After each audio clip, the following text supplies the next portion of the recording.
ஒரு அழகிய கிராமத்தில் ஒரு அரக்கன் ஒருவன் இருந்தான். ஏதேனும் பெண் கருவுற்றால் அந்த பெண் நிறைமாத காலம் நெருங்கும் போது, அவள் தனியாக இருக்கும் போதோ அல்லது அவள் தனியாக செல்லும் போதோ மிளகாயை அரைத்து அவள் வயிற்றில் தடவி விடுவான் அல்லது அவள் மீது தெளிப்பான். உடனே அந்த பெண்ணின் கரு சிதைந்து விடும். அந்த அரக்கன் அந்த கருவை தின்று விடுவான். இதுவரை 99 பிறக்காத குழந்தைகளை கொன்று தின்றுள்ளான். 100 குழந்தைகளை சாப்பிட்டால் சர்வ சக்திகளை பெற்று உலகிலேயே கொடிய அரக்கனாக மாறிவிடுவான்.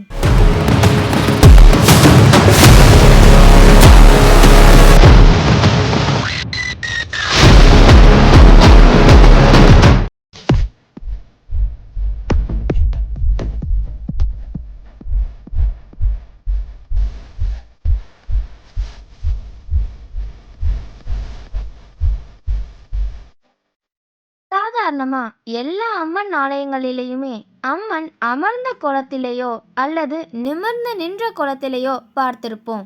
ஆனா மாசாணி அம்மன் மட்டும் 17 அடி நீளத்துல படுத்து கிடப்பாங்க. இந்த அம்மனுக்கு மயான அம்மன் அப்படின்னு ஒரு பேருண்டு.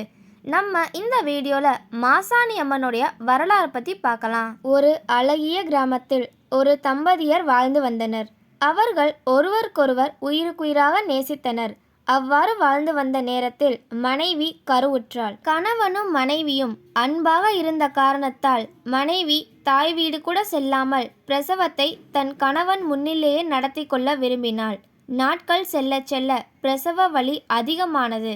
மனைவி படும் துயரத்தை தாங்க முடியாத கணவன் மருத்துவச்சியை அழைத்து வர கிளம்பினான். ஆனால் அதே சமயம் மனைவியை தனியாக விட்டு செல்வதற்கும் அவனுக்கு பயம். இவன் தனியாக சென்று மருத்துவச்சியை அழைத்து வருவது என்றால் மனைவியை தனியாக விட முடியாது. அடர்ந்த காடு, வன விலங்குகள் அதிகம். அருகில் மனிதர்கள் யாருமே இல்லை. என்ன செய்வது என்று தவித்து கொண்டிருந்தான். அதை புரிந்து கொண்ட அவன் மனைவி, 2 கல் தொலைவில் உள்ள என் தாயார் வீட்டிற்கு நாம் செல்வோம். அங்கு ஒரு மருத்துவச்சி இருக்கிறார்.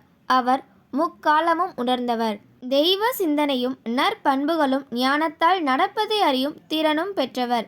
நன்கு மருத்துவம் செய்வார். அவரிடம் செல்வோம். கஷ்டப்பட்டு நான் தங்களுடன் நடந்து வருகிறேன் என்று கூறினாள். மெதுவாக நடந்து நடந்து 1 மைல் தூரம் வந்து சேர்ந்து விட்டார்கள். அதற்கு மேல் அவளால் ஒரு அடி கூட எடுத்து வைக்க முடியவில்லை. சற்று தூரத்தில் பார்த்தால் விளக்கு ஒளி தெரிந்தது.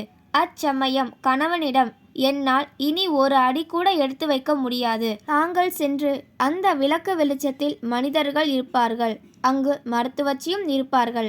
தயவு செய்து அழைத்து வாருங்கள்.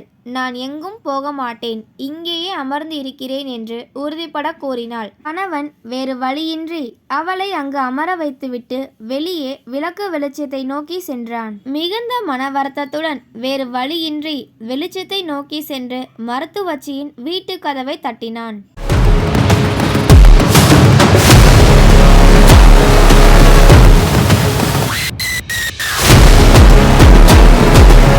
ஒரு இரவு பொழுது அடர்ந்த காடுகளுக்கு நடுவே அழகிய மலை கிராமம். தன் குடிசையில் உறங்கிக் கொண்டிருக்கும் ஒரு முதிய பெண்மணிக்கு ஒரு கோரமான கனவு. உடனே கனவு கலைந்தது. தான் காணும் அனைத்து கனவுகளும் பலிக்கும் அந்த பெண்மணிற்கு மனம் பதப்பதைக்கிறது. அந்த நேரத்தில் யாரோ கதவை தட்டும் சத்தம் கேட்டது. அந்த பெண்மணி பயத்தில் யார் யாரது என்று கேட்கிறாள். ஆனால் எந்த பதிலும் இல்லை.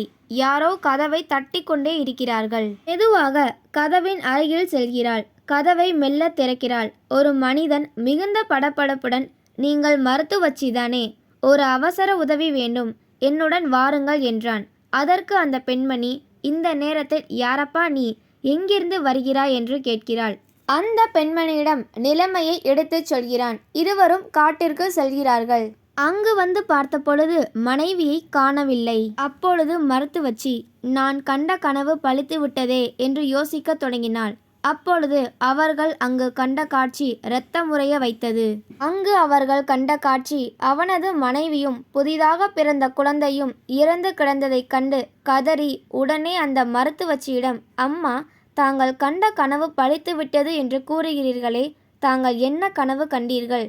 என்ன நடந்தது என்று சற்று விளக்கமாக கூற வேண்டும் என்று கேட்டுக்கொண்டான். அந்த கனவில் ஒரு நிறைமாத கர்ப்பிணியை யாரோ ஒரு உருவம் வேகமாக துரத்தி செல்கிறது.